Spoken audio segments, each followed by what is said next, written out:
ایمان پر فاطمہ یا الہی، ایمان پر فاطمہ یا الہی، ایمان پر فاطمہ یا الہی۔ الحمدللہ رب العالمین والصلاة والسلام علی سید المرسلین، اما بعد فاعوذ باللہ من الشیطان الرجیم، بسم اللہ الرحمن الرحیم۔ الصلاة والسلام علیک یا رسول اللہ وعلی آلک واصحابک یا حبیب اللہ۔ الصلاة والسلام علیک یا نبی اللہ وعلی آلک واصحابک یا نور اللہ۔ نویت سنت الاعتکاف۔ میرے شیخ طریقت امیر اہل سنت بانی دعوت اسلامی حضرت علامہ مولانا ابو بلال محمد الیاس ستار قادری رضوی ضیائی دامت برکاتہم العالیہ اپنے ایک معلوماتی مکتوب بنام شیطان کے بعض ہتھیار، اس میں درود پاک کی بڑی پیاری فضیلت لکھتے ہیں، بہت پیاری فضیلت ہے۔ سلطان دو جہان مدینے کے سلطان رحمت عالمیان سرور ذیشان صلی اللہ تعالی علیہ وآلہ وسلم کا فرمان جنت نشان ہے، جو مجھ پر جمعہ کے دن اور رات 100 مرتبہ درود پاک پڑھے، اللہ تعالیٰ اس کی 100 حاجتیں پوری فرمائے گا، 70 آخرت کی اور 30 دنیا کی، اور اللہ تعالیٰ ایک فرشتہ مقرر فرما دے گا جو اس درود پاک کو میری قبر میں یوں پہنچائے گا جیسے تمہیں تحائف پیش کیے جاتے ہیں۔ بلا شبہ میرا علم میرے وصال کے بعد ویسا ہی ہوگا جیسا میری حیات میں ہے۔ صلو علی الحبیب صلی اللہ تعالی علی محمد۔ فرمان مصطفیٰ صلی اللہ علیہ وآلہ وسلم، نیت المؤمن خیر من عملہ، مسلمان کی نیت اس کے عمل سے بہتر ہے۔ اللہ کی رضا کے لیے اور ثواب بڑھانے کے لیے آئیے مزید اچھی اچھی نیتیں کر لیتے ہیں کہ رضا الہی کے لیے، ثواب کمانے کے لیے، علم دین حاصل کرنے کے لیے بیان میں شریک رہوں گا۔ مدنی چینل کے ناظرین بھی حسب حال نیتیں کرتے جائیے کہ بیان کی تعظیم کی خاطر، علم دین حاصل کرنے کی تعظیم کی خاطر جتنا ہو سکا 2 زانوں بیٹھ کر خوب کان لگا کر توجہ کے ساتھ بیان سنوں گا۔ جو باتیں سنوں گا اسے یاد رکھوں گا، عمل کروں گا، دوسروں تک پہنچانے کی کوشش کروں گا۔ اللہ تبارک و تعالی کا نام نامی آیا تو عز و جل، نبی پاک صلی اللہ علیہ وآلہ وسلم کا اسم گرامی لیا گیا تو صلی اللہ علیہ وسلم، صحابہ کرام کا تذکرہ ہوا تو رضی اللہ تعالیٰ عنہ، اور اولیاء کرام کے ذکر مبارک کے ساتھ رحمت اللہ تعالیٰ علیہ کہوں گا۔ ایک بزرگ فرماتے ہیں کہ میں ایک مسجد میں نماز ادا کرنے گیا، وہاں میں نے دیکھا کہ ایک مالدار تاجر بیٹھا ہے اور قریب ہی ایک فقیر دعا مانگ رہا ہے، یا الہی آج میں اس طرح کا کھانا اور اس قسم کا حلوہ کھانا چاہتا ہوں۔ تاجر نے جب یہ دعا سنی تو بدگمانی کرتے ہوئے کہا کہ اگر یہ مجھ سے کہتا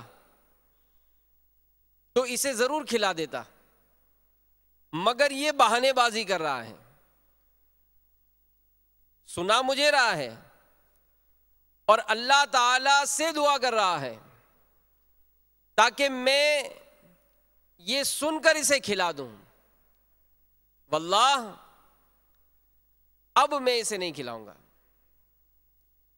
اس تاجر نے تھوڑی دیر دعا کی، پھر کونے میں جا کر مسجد میں سو گیا۔ کچھ دیر کے بعد ایک شخص مسجد میں داخل ہوا، ادھر ادھر نظر دوڑائی، وہ جو لیٹا ہوا تھا اس کے پاس پہنچا، بڑی عاجزی انکساری کے ساتھ اس کو جگایا، تھال پیش کیا، اب جیسے ہی اس تھال سے کپڑا ہٹایا تو تاجر نے غور سے دیکھا تو اس میں وہی کھانا تھا جس کی اس نے دعا کی تھی. بڑا حیران ہوا. فقیر نے تھوڑا سا کھایا اور باقی اس کو واپس کر دیا. تاجر نے کھانا لانے والے سے کہا کہ تجھے اللہ کی قسم سچ سچ بتا, اس فقیر کو پہلے سے جانتے ہو؟ تو اس نے کہا بخدا ہرگز نہیں, میں تو غریب مزدور آدمی ہوں, بہت عرصے سے میری بیوی بچوں کو اس طرح کا کھانا کھانے کی خواہش تھی, پیسے نہیں ہوتے تھے. آج مزدوری میں 4 مسقال سونا ملا تو میں واپسی میں سامان لیتا آیا. گھر آ کر میں نے بیوی سے کہا کہ کھانا پکاؤ, خود لیٹا تو میری آنکھیں لگ گئی. سر کی آنکھیں کیا بند ہوئی, دل کی آنکھیں کھل گئیں. خواب میں پیارے پیارے آقا صلی اللہ علیہ وآلہ وسلم کی زیارت ہوئی. سرکار مدینہ علیہ الصلوۃ والسلام نے ارشاد فرمایا کہ آج تمہارے علاقے میں اللہ کا ولی آیا ہے اور اس کا قیام مسجد میں ہے. جو کھانا تم نے اپنے بیوی بچوں کے لیے تیار کیا ہے وہی کھانا کی خواہش اس کو بھی ہے, اس کے پاس لے جاؤ, وہ اپنی خواہش کے مطابق کھا کر واپس کر دے گا. بقیہ میں اللہ تعالیٰ تیرے لیے برکت عطا فرمائے گا اور میں تیرے لیے جنت کی ضمانت دیتا ہوں. اب نیند سے اٹھ کر میں نے تو آقا کے حکم کی تعمیل کی جو تم نے دیکھی ہے. وہ تاجر کہنے لگا کہ اس کھانا پکانے میں تم نے کتنا خرچ کیا ہے؟ وہ کہنے لگا مسقال بھر سونا. تو تاجر کہنے لگا کہ کیا ایسا ہو سکتا ہے کہ مجھ سے 10 مسقال سونا لے لو اور اس نیکی میں مجھے بھی کچھ حصے دار بنا لو؟ اس نے کہا کہ یہ تو ناممکن ہے. کہنا 20 مسقال لے لو, مشکل ہے. 50 لے لو, 100 لے لو. اس شخص نے انکار کو ہی دہرایا اور کہا کہ واللہ جس شے کی ضمانت رسول اکرم صلی اللہ علیہ وآلہ وسلم نے دی ہے, اگر تو اس کے بدلے دنیا کی ساری دولت بھی مجھے دے دے میں اسے فروخت نہیں کر سکتا ہوں. تیرے قسمت میں یہ چیز ہوتی تو مجھ سے پہل کر سکتے تھے, لیکن اللہ تعالیٰ اپنی رحمت کے ساتھ خاص کرتا ہے جسے چاہے. تاجر نہایت نادم اور پریشان ہو کر مسجد سے چلا گیا, گویا اس نے اپنی کوئی قیمتی چیز جو ہے وہ کھو دی ہو. میرے میٹھے میٹھے پیارے پیارے اسلامی بھائیوں, مدنی چینل کے ناظرین, ہم اپنی زندگی جو گزار رہے ہیں, ظاہر ہے بتقاضۂ بشریت گناہ بھی ہو جاتے ہیں اور نیکیاں بھی کرتے ہیں. تو نیکی اور گناہ کے کام میں ظاہری طور پر جسم کے جو اعضاء ہیں, جو ظاہری اعضاء, مثلاً ہاتھ, پاؤں, آنکھ, زبان, کان, ان کا کردار تو سب پر واضح ہے, لیکن اس طرف ہماری توجہ نہیں ہوتی کہ سینے میں دھڑکنے والا جو دل ہے یہ بھی ہمارے نامہ اعمال میں نیکیوں یا گناہوں کے اضافے میں ان کے ساتھ برابر کا شریک ہے. اور یہ دل کی کیفیت بڑی عجیب ہے. اس دل کو عربی میں قلب کہتے ہیں اور اسی لیے کہا گیا کہ یہ منقلب ہوتا رہتا ہے, یہ بدلتا رہتا ہے. کہ کبھی ہمارا دل اتنا نرم ہوگا کہ چونٹیوں پہ بھی رحم آ رہا ہوگا, پرندوں پہ بھی رحم آ رہا ہوگا, جانوروں پہ بھی رحم آ رہا ہوگا, بچوں پہ بھی رحم آ رہا ہوگا. وہ پیار پیار پیار پیار پیار یہ کیفیت ہوگی. کبھی یہی دل اتنا سخت ہو جاتا ہے کہ بس خاطر میں نہیں لاتے کسی کو, بالکل ظلم, وحشت, بربریت پر سخت ہو جاتا ہے. کبھی اس دل میں ایسی سخاوت کی موجیں مارتی ہیں کہ بس سارا مال اللہ کی راہ میں لٹا دوں. اور کبھی یہی دل ایسا, اس کی کیفیت تبدیل ہو جاتی ہے کہ جناب ایک دمڑی دینے کے لیے مطلب تیار نہیں ہوتا, 1 روپیہ خرچ کرنے کے لیے تیار نہیں تھا. کیفیت تبدیل ہوتی رہتی ہے. اور جب ہی اس دل کی کیفیت کی تبدیلی کے ڈر سے ہمارے اسلاف اور بزرگان دین ڈرا کرتے تھے, اور خود ہمارے آقا صلی اللہ علیہ وآلہ وسلم کا ارشاد اس معاملے میں ملتا ہے کہ دل کی مثال اس پر کی سی ہے جو میدانی زمین میں ہو, جسے ہوائیں ظاہر باطن الٹے پلٹیں. ہمارے آقا صلی اللہ علیہ وآلہ وسلم اللہ کی بارگاہ میں یوں دعا کرتے تھے کہ اے دلوں کے پھیرنے والے, میرے دل کو اپنے دین پر قائم رکھ. تو میرے میٹھے میٹھے اور پیارے پیارے اسلامی بھائیوں, یہ دل بھی گناہوں میں مبتلا ہو جاتا ہے، اس دل میں بھی گناہوں بھرے معاملات درپیش ہو جاتے ہیں۔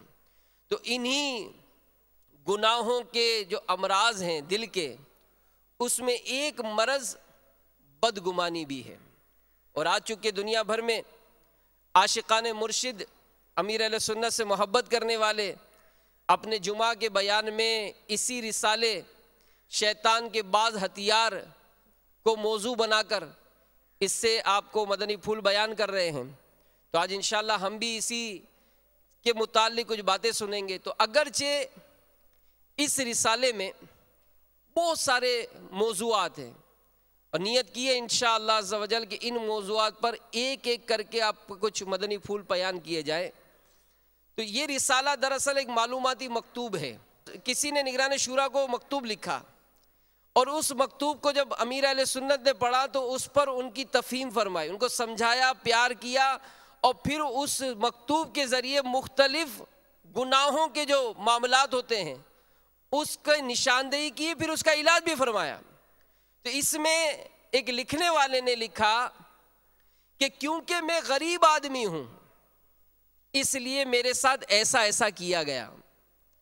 تو اب اسی کو موضوع بنا کر انشاءاللہ آج ہم کچھ بدگمانی کے حوالے سے سنیں گے۔ یاد رکھیے کہ گمان پہلے تو سنیں کہ کہتے کسے ہیں، گمان کسے کہتے ہیں۔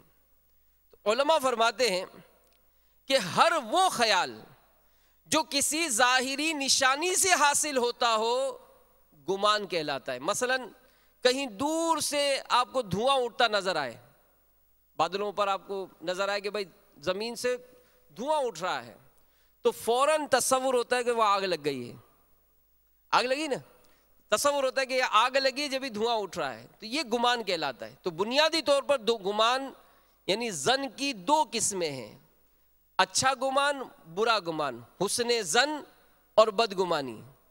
تو بدگمانی میرے میٹھے میٹھے اسلامی بھائیوں یہ آج معاشرے میں پائی جاتی ہے، اور اس کی بہت ساری مثالیں ہیں۔ جیسے مثال اس مکتوب کے حوالے سے ہم نے لیں گے کہ اس شخص نے یہ فیل کیا کہ چونکہ میں غریب آدمی ہوں اس لیے میرے ساتھ ایسا ایسا سلوک کیا گیا۔ تو آج ہم بھی اگر اپنی کیفیت غور کریں تو ہم میں سے بھی اس مرض میں بہت مبتلا ہوتے ہیں کہ کیونکہ میں غریب آدمی ہوں اس نے مجھے شادی کی دعوت نہیں دی، کیونکہ میں غریب آدمی ہوں میں وہاں گیا تو اس نے مجھے لفٹ نہیں کرائی، کیونکہ میں غریب آدمی ہوں وہ جب بھی ہمارے شہر آتے ہیں میرے گھر نہیں آتے، فلاں فلاں سیٹ کے پاس جاتے ہیں، فلاں فلاں شخصیت کے گھر جاتے ہیں۔ میں غریب آدمی ہوں میرے گھر نہیں آتے، کیونکہ میں غریب آدمی ہوں میری بیٹی کی شادی ہوئی انہوں نے کوئی تحفہ نہیں دیا، کیونکہ میں غریب آدمی ہوں گاہک بن کر میں اس کی دکان پر گیا اس نے لفٹ ہی نہیں کرائی۔ وہ تو سیٹھوں کو تو چائے بھی پلاتے، پانی بھی پلاتے، بوتل بھی پلاتے، میں غریب مسکین آدمی تھا مجھے تو لفٹ ہی نہیں کرایا، بھگا دیا مجھے دکان سے۔ پھر اسی طرح سیلز مین جو سیلز مین ہی کرتے ہیں دکانوں پر تو وہ بھی شاکی رہتے، کیونکہ میں غریب آدمی ہوں میرا سیٹ مجھ سے سلوک صحیح نہیں کرتا ہے۔ اب سیٹ اگر کوئی ہلکا چھوٹا سیٹ ہے تو بڑے سیٹ سے نالا رہتا ہے کہ چونکہ میں غریب آدمی ہوں چھوٹا آدمی ہوں تو جناب وہ بڑے سیٹھوں کے ساتھ ہی اٹھتے بیٹھتے میرے کو لفٹ ہی نہیں کراتے۔ پھر بعض اوقات ہماری گفتگو میں اظہار ہوتا ہے کہ ہاں بھائی ہم چھوٹوں کو کہاں لفٹ کراؤ گے، یہ کیا ہے؟ یہ بھی اس بات کا اظہار ہے کہ ہم اپنے آپ کو غریب آدمی سمجھ رہے ہیں۔ کبھی ہم غریبوں کے گھر بھی آ جائے کرو، کہتے ہیں نا، کیوں کہتے ہیں؟ یہ محسوسات ہے کہ میں اپنے آپ کو محسوس کر رہا ہوں کہ میں چونکہ غریب آدمی ہوں اس لیے یہ لفٹ نہیں کراتا ہے۔ ہم غریبوں کی بھی دال روٹی کھا لیا کرو کبھی آ کر، ہوتا ہے نا۔ تو یہ جو باتیں ہیں میرے میٹھے میٹھے اسلامی بھائیوں بس مذاقاً بھی کہتے ہیں لوگ، لیکن بسا اوقات ایسی فیلنگز جو پیدا ہوتی ہیں انسان بدگمانی میں پڑتا ہے۔ کسی کو فون کریں، ہاں بھائی میرا فون تھوڑی اٹھائے گا، میرا نمبر آ رہا ہوگا نا، میرا فون نہیں اٹھائے گا۔ تو یہ جو سوچ ہے نا ہماری منفی، یہ بدگمانی ہے۔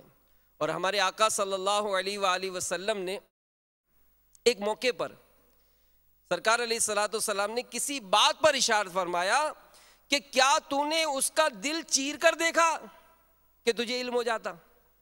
تو ہمیں پتہ نہیں، ہم خود ساختہ جو تصورات کی دنیا میں جاتے ہیں تو نتیجتاً گناہوں میں پڑ جاتے ہیں. اور پھر اس بدگمانی کی آفت، اس کی تباہ کاری اس قدر بڑھ چلی، اور یہ شیطان کا اتنا بڑا اور برا ہتھیار ہے کہ اس کے سبب کیا کچھ تباہیاں ہوتی ہیں. سنیے، بدگمانی خاندانوں کو اجاڑ دیتی ہے. بدگمانی بسا اوقات دینی خدمات میں رخنا انداز ہو کر ایک دوسرے کے خلاف لابنگ پر ابھارتی ہے. یہی بدگمانی غیبتیں کرواتی ہے، چغلیاں کرواتی ہے، تہمتیں دلواتی ہیں، دل آزاریوں اور گناہوں کا سیلاب لاتی ہے. جی ہاں، یہی بدگمانی دنیا کا سکون برباد کرنے کے ساتھ ساتھ آخرت کی بربادی کا اسباب بھی بناتی ہے. جی ہاں، یہی بدگمانی شیطان کی مراد برلاتی ہے. اس بدگمانی سے بچنا ہے. اس کا بچنے کا قرآن پاک میں بھی تذکرہ ہے، جسے میرے شیخ طریقت اب امیر اہل سنت سمجھا رہے ہیں. اب سمجھا رہے ہیں اس شخص کو کہ جس نے یہ تاثر قائم کیا کہ کیونکہ میں غریب آدمی ہوں میرے ساتھ ایسا ایسا سلوک کیا. تو امیر اہل سنت فرماتے ہیں کہ بھائی آپ کو ایسا سوچنا نہیں چاہیے. ایسے سوچنے کی آپ کو شریعت نے اجازت نہیں دی ہے. قرآن پاک میں بھی اس کی ممانعت ہے.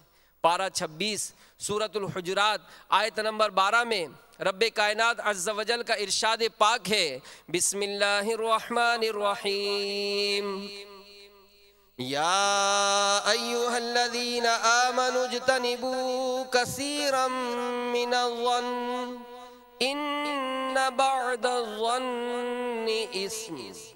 میرے آقا اعلی حضرت امام اہل سنت مجدد دین و ملت پروانہ شمع رسالت امام عشق و محبت مولانا شاہ امام احمد رضا خان علیہ رحمت الرحمن ترجمہ کنز الایمان کو یوں فرماتے ہیں، اے ایمان والو بہت گمانوں سے بچو، بے شک کوئی گمان گناہ ہو جاتا ہے. حضرت علامہ عبداللہ بن عمر شیرازی بیداوی علیہ رحمت اللہ القوی کثرت گمان سے ممانعت کی حکمت بیان کرتے ہوئے تفسیر بیداوی میں لکھتے ہیں، تاکہ مسلمان کے بارے میں محتاط ہو جائے اور غور و فکر کرے کہ یہ گمان کس قسم سے ہے، اچھا گمان ہے یا برا گمان ہے. تصور میں جانے سے پہلے ہی اپنے آپ کو بریک لگائیں، سوچیں میں کیسا سوچ رہا ہوں، اچھا سوچ رہا ہوں برا سوچ رہا ہوں. اور اس آیت کریمہ میں بعض گمانوں کو گناہ قرار دینے کی وجہ بیان کرتے ہوئے امام فخر الدین رازی علیہ رحمت اللہ القوی لکھتے ہیں، کیونکہ کسی شخص کا کام بعض اوقات دیکھنے میں تو برا لگتا ہے مگر حقیقت میں ایسا نہیں ہوتا. دیکھنے میں کام برا لگتا ہے، حقیقت میں ایسا نہیں ہوتا کہ کرنے والا اسے بھول کر کر رہا ہو یا دیکھنے والا خود ہی غلطی پر ہو. تو اس لیے برا سوچنا منع ہے. اور پھر ہم اگر دیکھیں نا جو اس آفت میں مبتلا ہو جاتا ہے نا بدگمانی کی، پریشان بہت رہتا ہے. جی ہاں، بہت پریشان رہتا ہے، کیونکہ جیسا کہ ہم نے سنا کہ اس بدگمانی نے خاندانوں کو توڑ دیا، دوستوں میں تفرقے ڈال دیے، دوریاں پیدا ہو گئیں. اب کیا ہوتا ہے کہ جناب چونکہ میں غریب آدمی ہوں اس نے مجھے دعوت نہیں دی. اب یہ سوچنا درست ہے؟ یہ درست نہیں ہے. پھر اسی طرح بعضوں کا دعوت میں چلے گئے، اب دعوت میں چلے گئے تو جناب ہو سکتا ہے اس نے ویلکم صحیح نہیں کیا، بٹھایا صحیح نہیں، اب رش کا عالم ہوتا ہے. اب کسی کو تو بوٹیاں دے دی بھر بھر کے، آپ کی ڈش خالی رہ گئی. اگر میں منفی سوچنے جاؤں کہ دیکھا میں نے تو اس کو سلام بھی کیا تو اس نے سلام کا جواب نہیں دیا، سب کو تو بوٹیاں لا کے دے رہا تھا، میری طرف سے مسکرا کر بھی نہیں دیکھا. اب یہ غلط سوچنے جائیں گے تو کیا ہوگا؟ دوری پیدا ہوگی. نہیں یار میں اس کے گھر نہیں جاؤں گا، اس نے ہم کو صحیح مان نہیں دیا. بیٹا باپ سے بدگمانی کرتا ہے، باپ بیٹے سے بدگمانی کرتا ہے کہ میں نے اس کو دکان کھلوا کر دیا، میرے گاہک یہ توڑ دیا، اس نے توڑ دیے. دکاندار سے بدگمانی کرتا ہے کہ میرے یہاں رش ہوتا ہے، یہ میرے یہاں مطلب پڑھ پڑھ کر پھونکتا ہے. یہ عموماً معاشرے میں ہم ایسی باتیں دیکھتے ہیں کہ ایسی باتوں کا تاثر قائم ہو جاتا ہے. شادی ہوئی تو ماں بیٹے سے بدگمانی کرتی ہے کہ میری بہو نے اس پہ جادو کر دیا ہے. اب میرا بیٹا پہلے تو روز آ کر مجھ سے مطلب ہاتھ بھی چومتا تھا، میری دعائیں بھی لیتا تھا، اب جب سے اس کی شادی ہوئی تو جناب یہ لفٹ ہی نہیں کراتا. اور میری بہو ہے کہ مصلی پہ بیٹھ کے پڑھتی رہتی ہے. اب کسی بابا جی کے پاس پہنچے، اس نے جناب نام بتا دیا، جناب یہ جناب جھگڑا ختم. شوہر بیوی سے بدگمانی کرتا ہے. کہ میرے جانے کے بعد وہ پتہ نہیں کس کس سے باتیں کرتی ہے، بیوی شوہر سے بدگمانی کرتی ہے کہ نہ جانے رات دیر سے آتے ہیں کہاں کہاں جاتے ہیں۔ یہ سارا معاملہ میرے میٹھے میٹھے اسلامی بھائیوں آج ہمارے معاشرے میں نظر آ رہا ہے۔ نتیجہ کیا ہو رہا ہے؟ طلاق ہو رہی ہے۔ نتیجہ کیا ہو رہا ہے؟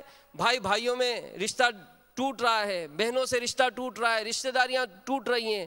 تو اس بدگمانی نے کس قدر آفتیں برپا کی ہیں۔ اور پھر ہم یہ دیکھ رہے ہیں کہ اگر کوئی دکاندار اس مرض میں مبتلا ہو جاتا ہے، بالکل پریشان ہوتا ہے کہ یار میرا کاروبار ٹھپ ہو گیا، میرے یہاں گاہک آتا ہے مجھ سے صحیح ڈیل نہیں ہوتا ہے، مجھ سے چیز لیتا ہی نہیں، جو چیز میرے یہاں سے دیکھتا ہے میرے سامنے والے دکاندار سے خرید کر چلا جاتا ہے۔ اس طرح کے وسوسے پیدا ہوتے ہیں۔ تو یاد رکھیے بدگمانی حرام اور جہنم میں لے جانے والا کام ہے۔ اسی رسالے میں امیر اہل سنت بدگمانی سے متعلق احادیث مبارکہ نقل فرماتے ہیں۔ فرمان مصطفیٰ صلی اللہ علیہ وآلہ وسلم ہے، بدگمانی سے بچو، بے شک بدگمانی بدترین جھوٹ ہے۔ نمبر 2، مسلمان کا خون، مال اور اس سے بدگمانی دوسرے مسلمان پر حرام ہے۔ تو یہ حرام اور جہنم میں لے جانے والا کام ہے۔ تو اب آئیے سنتے ہیں کہ بدگمانی کی تعریف کیا ہے۔ یہ بھی اس رسالے میں موجود ہے۔ سبحان اللہ، کیا شاندار رسالہ لکھا ہے، ہر چیز کا علم ہمیں دیا ہے کہ ہم کچھ خرچ کریں۔ چلو بھائی خرچ نہیں، نیٹ پہ پڑھ لو یار۔ مخیر اسلام بھائی سے کہا کہ یار آپ ہی غوث پاک کے اصالے ثواب کے لیے بانٹ دو تاکہ لوگوں کے گھروں میں پہنچے، پتہ تو چلے بدگمانی کہتے کس کو ہے، پتہ تو چلے حسد کہتے کس کو ہے، تکبر ہوتا کیا ہے۔ یہ امراض کی نشاندہی باپا نے یہ 52 صفحات کے رسالے میں کی ہے۔ تو تعریف کیا لکھتے ہیں، اور یہ تعریف یاد ہونی چاہیے۔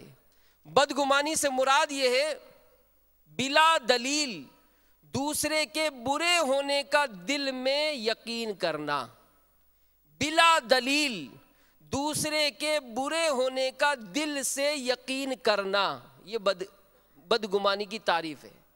بلا دلیل دوسرے کے برے ہونے کا دل سے یقین کرنا۔ تو بدگمانی سے بغض اور حسد جیسے باطنی امراض پیدا ہوتے ہیں۔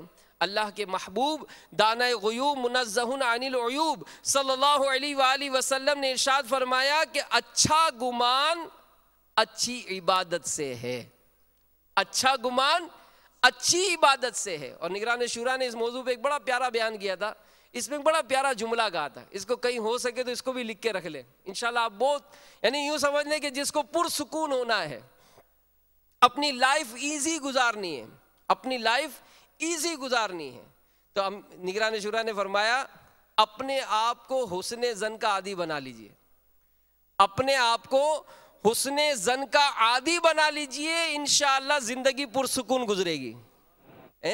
اگر ہم اچھا ہی سوچنے جائیں، اچھا ہی سوچنے جائیں، کسی کے متعلق برا سوچے ہی نہیں، ہم ٹینشن میں آئیں گے، ٹینشن ہی نہیں ہوگا، ٹینشن ہی نہیں ہوگا۔ دعوت میں نہیں بلائی، ٹھیک ہے نہیں بلائی، ہو سکتا ہے یہ ہو گیا ہو، یا دعوت میں گئے اس نے کھانا نہیں دیا، ہو سکتا ہے یہ ہو گیا ہو، یا بیٹے کی شادی کی بیٹا ترکیب نہیں بنا رہا، ہو سکتا ہے یہ ہو گیا ہو، آج کل کاروبار میں پریشانی، بیچارہ کچھ بولتا بھی نہیں ہے مجھے، ہو سکتا ہے یہ ہو گیا ہو سکتا ہے یہ ہو گیا ہو۔ تو اس طرح سے میرے میٹھے میٹھے اسلامی بھائیوں ہمیں بچنا ہے۔ اور پھر امیر اہل سنت مزید آگے تربیت فرماتے کہ بدگمانی حرام کیوں ہے، یہ کیوں حرام ہے، سنیے۔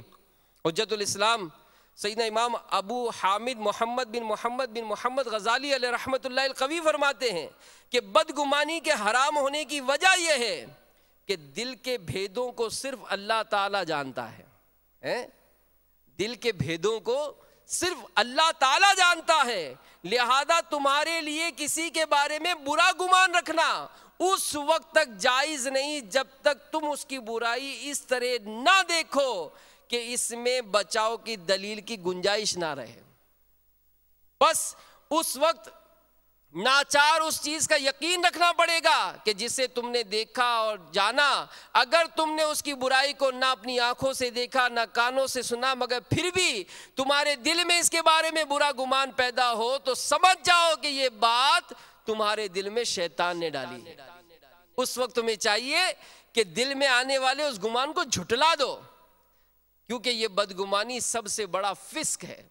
اور دعوت اسلامی نے اس بدبخت شیطان کے خلاف اعلان جنگ کیا ہے۔ اور شیطان کے خلاف جنگ جاری، شیطان کے خلاف جنگ، شیطان کے خلاف جنگ جاری رہے گی، انشاءاللہ جاری رہے گی۔ تو یہ اگر ہمیں ہمارے بچوں سے بدگمان کرتا ہے ہمیں بچنا ہے، ہمارے دوستوں سے بدگمان کرتا ہے ہمیں بچنا ہے، ہمارے امام صاحب سے بدگمان کرتا ہے کہ جناب میں نے نعت خوانی رکھی، امام صاحب تو سیٹھوں کے گھر جاتے ہیں، میرے گھر تھوڑی آتے، میں تو غریب آدمی ہوں، یہ سوچنا آپ کو کس نے اجازت دی؟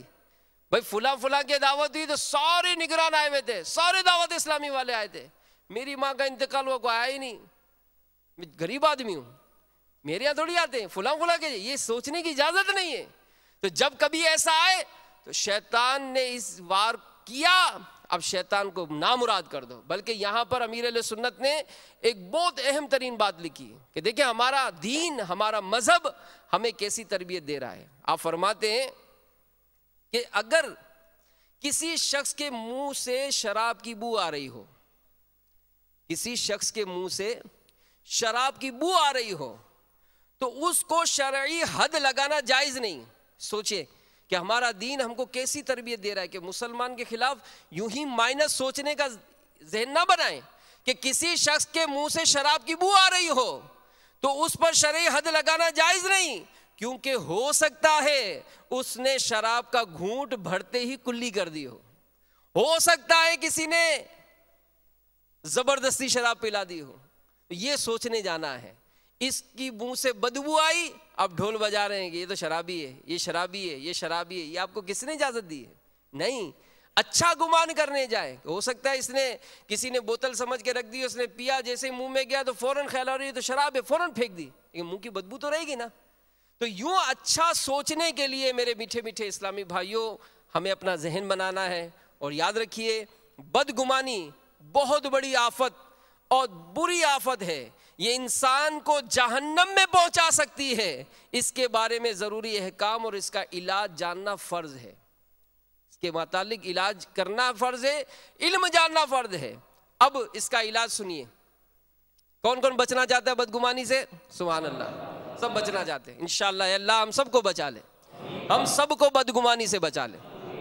اب مسلمان کے متعلق، مثال کسی کے متعلق ہمارے ذہن میں بدگمانی آتی ہے، برا معاملہ آتا ہے، اچھا نہیں سمجھتے ہم اس کو۔ اب اس کا علاج کیا؟ امیر اہل سنت فرماتے ہیں کہ مسلمانوں کی خامیوں کی ٹٹول کے بجائے ان کی خوبیوں پر نظر رکھیے، اچھا دیکھنے کی کوشش کیجیے۔ جو ان کے متعلق حسن ظن رکھتا ہے اس کے دل میں راحتوں کا بسیرا، اور جس پر شیطان کا ہتھیار کام کر جائے اور وہ بدگمانی کی بری عادت میں مبتلا ہو جائے، اس کے دل میں وحشتوں کا ڈیرا ہوتا ہے۔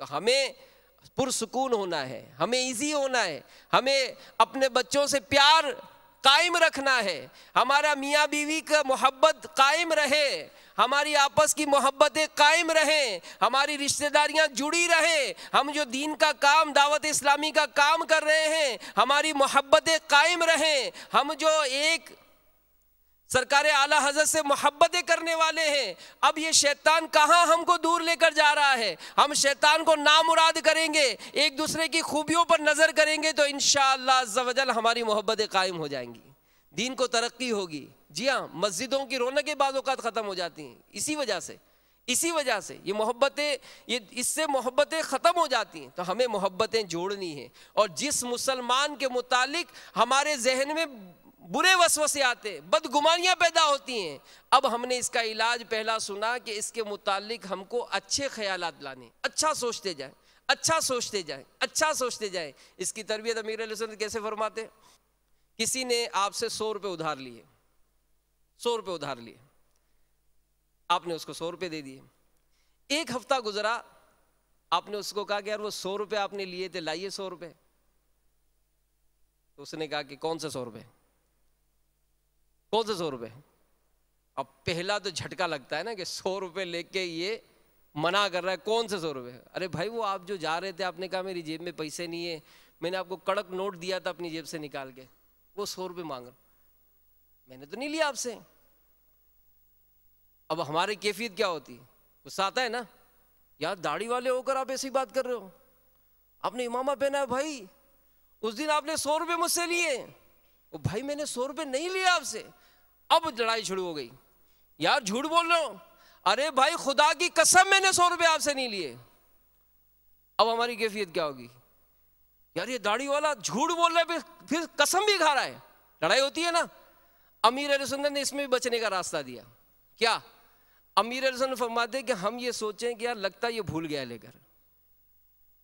ہے راستہ، بچت کا راستہ ہے نا اچھا سوچنے کے لیے، کہ اگر میں سوچنے جاؤں تو یہی کہوں گا یار یہ 100 روپے کھا گیا، سب کو بولتا جاؤں گا یار یہ داڑھی والا ہو کر جھوٹ بول رہا ہے، یار اس نے امامہ پہن کے قسم کھا لی، جھوٹی قسم کھا لی.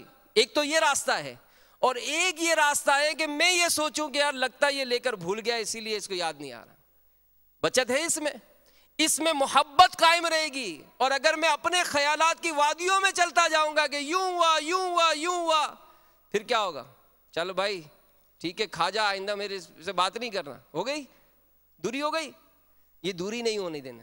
اور شیطان کو نامراد کرنا ہے. شیطان کے خلاف جنگ، شیطان کے خلاف جنگ جاری رہے، کیونکہ ہماری کیفیت الگ ہے. ذرا سا خلاف مزاج کوئی بات ہو، بڑا جھوٹا ہے، بڑا دھوکے باز ہے.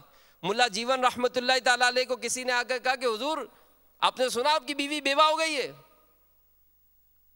اب جیسے ہی سنا تو ملا جیون رحمت اللہ تعالیٰ علیہ خاموش ہو گئے. اب وہ لوگ جو بیٹھے تھے تو کسی نے کہا حضور اللہ آپ کو سلامت رکھے، جب آپ زندہ ہوں تو آپ کی بیوی بیوہ کیسے ہوگی؟ اللہ والے تھے کہا کہ واقعی میں نے بھی یہی سوچا کہ جب تک میں زندہ ہوں میری بیوی بیوہ کیسے ہو سکتی ہے، لیکن بات دراصل یہ کہ خبر لانے والا مسلمان ہے، میں کیسے گمان کروں کہ یہ مسلمان ہو کر جھوٹ بول سکتا ہے؟ آپ سوچیں اللہ والوں کی شان، ان کی سوچ، ان کی فکر، ان کی کیفیت کیسے ہوتی تھی کہ کسی مسلمان کے بارے میں منفی سوچنے کے لیے تیار نہیں تھے. اور آج ہم امام صاحب کے متعلق سوچتے ہیں، امام صاحب یوں یوں یوں یوں کرتے ہیں. امام صاحب بھی کسی کے متعلق سوچتے ہیں، باتیں کرتے ہیں، یوں یوں یوں یوں کرتے ہیں. نہیں سوچنا چاہیے کہ یہ اس طرح کے معاملات میں امیر اہل سنت فرماتے خوبیوں پر نظر کریں. کہ اگر کسی نے آپ کا کوئی کھایا پیا، آپ سوچے تو صحیح کہ یار کچھ بھی ہے مسلمان تو ہے نا، کچھ بھی ہے چہرے پہ داڑھی تو ہے نا یار، کچھ بھی ہے سر پہ امامہ تو ہے نا یار، کچھ بھی ہے نماز تو پڑھتا ہے نا، کوئی اچھائی ڈھونڈے تو صحیح، کوئی کیفیت کرے تو صحیح کہ یار یہ بات تو ہے اس میں. اور جب اس خوبی پر نظر ہوگی تو انشاءاللہ اس کے دل، ہمارے دل میں جو اس سے نفرت پیدا ہو رہی ہے وہ دور ہو جائے گی. دوسری بات امیر علیہ سنت فرماتے بدگمانی ہو تو توجہ ہٹا لیجیے. کہ جب بھی کسی مسلمان کے بارے میں برا گمان آئے تو اسے جھٹک دیجیے اور اس کے عمل پر اچھا گمان قائم کرنے کی کوشش کیجیے. مکحول دمشقی رحمت اللہ تعالیٰ علیہ کا قول کان کھول کر سنیے، اپنے دل کے مدنی گلدستے میں سجا لیجیے. آپ فرماتے ہیں کہ جب تم کسی کو روتا ہوا دیکھو تو خود بھی رو، اسے ریاکار نہ سمجھو. میں نے ایک دفعہ کسی شخص کے بارے میں یہ خیال کیا تو میں 1 سال تک رونے سے محروم رہا. تو پتہ چلا کہ یہ آفت بدگمانی ایسی بری آفت ہے کہ اس کے سبب نیکیوں کی توفیق چھین لی جاتی ہے. کیا ہوتا ہے، ہم نے جناب اذان سے پہلے مسجد میں آ جاتے ہیں، اور جب بھی آتے تھے ہم نے جناب قرآن پڑھتے تھے، تلاوت کرتے تھے. بھائی ماشاءاللہ اللہ نے آپ کو توفیق دی، اتنی بڑی سعادت ملی کہ روزانہ آپ تلاوت بھی کر رہے ہیں اور جناب نماز بھی جماعت کے ساتھ پڑھ رہے ہیں.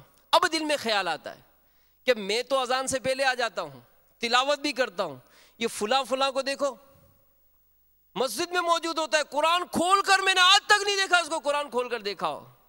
ارے آپ کو کس نے کہا یہ سوچنے کو؟ پھر آپ نے جناب ایک وقت آیا مسجد بنانی تھی، آپ نے اپنے مکان بیچ کر پیسہ لگا دیا اور کھڑے ہو کر اللہ کا گھر بنایا. بہت اچھی بات ہے، اللہ آپ کو اس کا بہترین اجر دے. لیکن کیا سوچا آپ نے کہ یار میں نے دیکھو اپنی دکان بھی چھوڑ دی، اپنا گھر بیچ کر مسجد بنائی، اتنا کیا، اور فلاں سیٹ کو دیکھو 1 روپیہ نہیں دیا اس نے. آپ کو یہ سوچنے کی اجازت نہیں ہے. پھر کیا ہوا کہ آج آپ کی یہ کیفیت ہے کہ جو مسجد آپ نے اپنے ہاتھوں سے بنائی تھی آج اس میں جانے کا آپ کا دل نہیں کرتا ہے. علماء نے لکھا کہ بدگمانی یہ ایسی منحوس آفت ہے کہ اس کے سبب نیکیوں کی توفیق چھین لی جاتی ہے. ہم بچیں اس سے بچیں. اور دوسرا علاج ہم نے سنا کہ بدگمانی ہو توجہ ہٹا دیجیے. تیسری بات امیر اہل سنت فرماتے ہیں خود نیک بنیے. کیونکہ جو خود نیک ہو دوسروں کے بارے میں بھی نیک گمان یعنی اچھا خیالات رکھتا ہے. جو خود برا ہو اسے دوسرے بھی برے ہی دکھائی دیتے ہیں. عربی مقولہ ہے جب کسی کے کام برے ہو جائیں تو اس کے گمان یعنی خیالات بھی برے ہو جاتے ہیں. اور سرکار اعلیٰ حضرت امام اہل سنت مولانا شاہ امام احمد رضا خان علیہ رحمت الرحمن نقل کرتے ہیں خبیث گمان خبیث دل سے ہی نکلتا ہے. خبیث گمان خبیث دل سے ہی نکلتا ہے. تو کہیں ایسا تو نہیں میرا دل خراب ہو گیا ہو, یہ دل گناہ کر کر کے خراب ہو گیا ہو, تو دعا کریں کہ یا اللہ ہم اچھے ہو جائیں, ہمارا دل ستھرا ہو جائے, ہمارا دل اچھا ہو جائے, اور خدا بدگمانی کی عادت مٹا دے, مجھے حسن ظن کا تو عادی بنا دے. آمین بجاہ النبی الامین صلی اللہ علیہ وآلہ وسلم. چوتھا علاج امیر علیہ سنت فرماتے ہیں کہ بری صحبت سے بچیے, نیک صحبت اختیار کیجیے کہ جہاں دوسری برکتیں ملیں گی وہیں بدگمانی سے بچنے کی میں بھی مدد حاصل ہوگی. کہ سیدنا بشر بن حارث رحمت اللہ تعالیٰ علیہ فرماتے ہیں بروں کی صحبت اچھوں سے بدگمانی پیدا کرتی ہے. یہ منحوسیت جو طاری ہوتی ہے یہ اس لیے ہوتی ہے کہ ہم ایسے لوگوں کے پاس بیٹھتے ہیں جو اس قسم کی عادتیں اپنائے ہوتے ہیں, اور ہم کہتے ہیں یار ان کی بیٹھکوں میں بڑا مزہ آتا ہے, بڑا مزہ آتا ہے, بڑی باتیں ہوتی ہیں. ارے باتیں ہوتی تو ہیں, دیکھو تو باتیں کیا کرتے ہیں. تو یہ برے لوگ ہمارے دل کو بھی برا کر دیتے ہیں, ہم خود بھی برے ہو جاتے ہیں. تو اگر اچھا بننا ہے تو بری صحبت چھوڑ دیجیے, آ جائیے دعوت اسلامی کے ماحول میں, آ جائیے دعوت اسلامی کا ماحول اپنا لیجئے. انشاءاللہ یہ مدنی ماحول ہمیں نیک بنائے گا اور نیک بنانے والا بنا دے گا. انشاءاللہ ہمیں گناہوں سے بھی بچائے گا بلکہ دوسروں کو بچانے کا مدنی ذہن بھی دے گا. انشاءاللہ دعوت اسلامی کے اجتماعات میں آ جائیے, امیر اہل سنت کی کتابیں پڑھیے. یہ رسالہ تو یوں سمجھیں کہ گھول کر پیئے, اس کو بار بار پڑھیں کہ ایک چھوٹے سے رسالے میں امیر اہل سنت نے خاندانوں کے خاندان کس طرح جڑ سکتے ہیں یہ تربیت دی ہے. احساس کمتری کا شکار اس رسالے کو پڑھے تو اس کو احساس ہو کہ میرا احساس کمتری کیسے دور ہو جائے. میں غریب آدمی نہیں ہوں, در مصطفیٰ کا فقیر ہوں.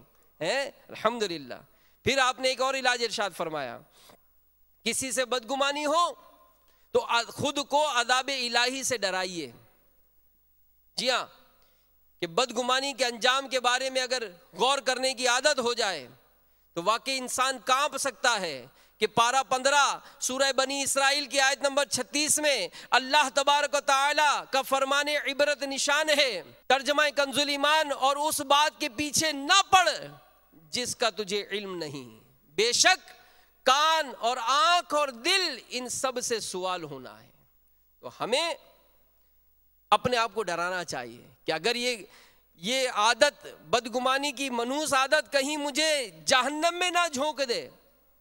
اور یاد رکھیے بخاری شریف میں حضرت سیدنا ابن عباس رضی اللہ تعالیٰ عنہما سے روایت ہے کہ رسول اکرم نور مجسم شاہ بنی آدم صلی اللہ علیہ وآلہ وسلم کا فرمان عبرت نشان ہے, دوزخیوں میں سب سے ہلکا عذاب جس کو ہوگا اسے آگ کے جوتے پہنائے جائیں گے جس سے اس کا دماغ کھولنے لگے گا. اپنے آپ کو ڈرائیے کہ ہم اس عذاب کو برداشت نہیں کر سکیں گے. جہنم سے مجھ کو بچایا الہی, جہنم سے مجھ کو بچایا الہی, مجھے نیک بندہ بنایا الہی, مجھے نیک بندہ بنایا الہی. جب بھی کسی کے بارے میں ایک اور علاج سنیے, سبحان اللہ, بدگمانی ہونے لگے, ذہن اس طرف جانے لگے تو اپنے پیارے اللہ عز و جل کی بارگاہ میں یوں دعا مانگیے کہ یا رب مصطفیٰ عز و جل, تیرا یہ کمزور بندہ دنیا اور آخرت کی تباہی سے بچنے کے لیے اس بدگمانی سے اپنے دل کو بچانا چاہتا ہے. یا اللہ مجھے شیطان کے خطرناک ہتھیار بدگمانی سے بچا لے۔ میرے پیارے پیارے اللہ، مجھے اپنے خوف سے معمور دل، رونے والی آنکھ اور لرزنے والا بدن عطا فرما۔ تو دعا میں مصروف ہو جائے، مولا مجھے بچا لے، میں بچنا چاہتا ہوں، مولا مجھے اس بری عادت سے بچا لے، میں مسلمانوں کے متعلق اچھا گمان کرنے والا بن جاؤں، بس اچھا سوچتا رہوں، اچھا سوچتا رہوں، اچھا سوچتا رہوں، اور اسی طرح اچھا سوچتے سوچتے میں دنیا سے چلا جاؤں۔ اور پھر ایک اور مزید علاج ارشاد فرماتے ہیں کہ جب بھی کسی اسلامی بھائی کے لیے دل میں بدگمانی آئے تو اس کے لیے دعائے خیر کیجیے، اس کی عزت و اکرام میں اضافہ کر دیجیے۔ بعض اوقات دل میں جب برے خیالات آتے ہیں تو اس کو لفٹ نہیں کراتے، اس کو دیکھنا مجھے پسند نہیں ہے، اور بلکہ بعض اوقات ایسا ہوتا ہے نا کہ جیسے کسی کو ستاتا ہے نا تو ہم کہتے ہیں اللہ تیرا بیڑا غرق کرے، یہ ہوتا ہے نا، اللہ تیرا بیڑا غرق کرے، یہ ہوتا ہے۔ اب اگر ذہن بنتا ہو نا، میں نے دیکھا ہے ایسوں کو کہ ایک نے کسی کو ستایا، اب یقین مانے اس کے منہ سے جملہ کیا نکلا، اللہ تیرا بیڑا پار کرے۔ کتنی پیاری بات، ہم کیوں بد دعا دیں اس کو؟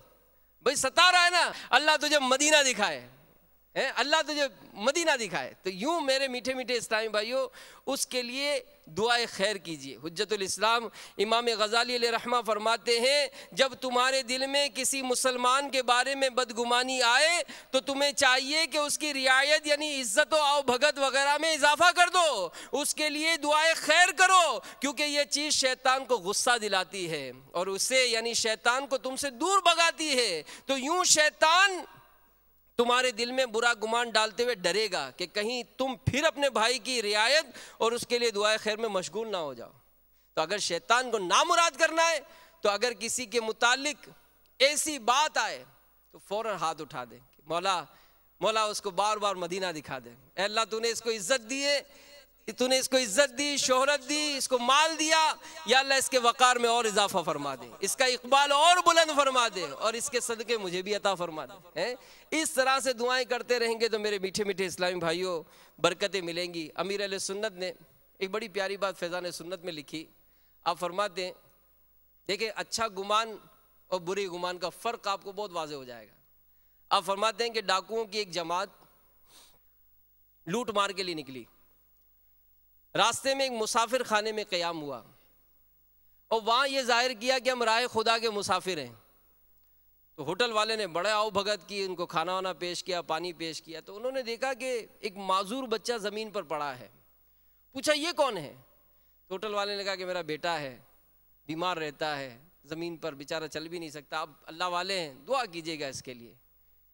ڈاکوؤں نے کھانا وانا کھایا، ہنسی کھیلتی کھیلتے باہر نکل گئے اور خوش گپیاں کرنے کے دیکھو کیسا بیوقوف بنایا اس کو۔ خیر لوٹ مار کر کے جب واپس آنے لگے تو پھر خیال آیا کہ آؤ چلو آج پھر اس کو بیوقوف بناتے ہیں۔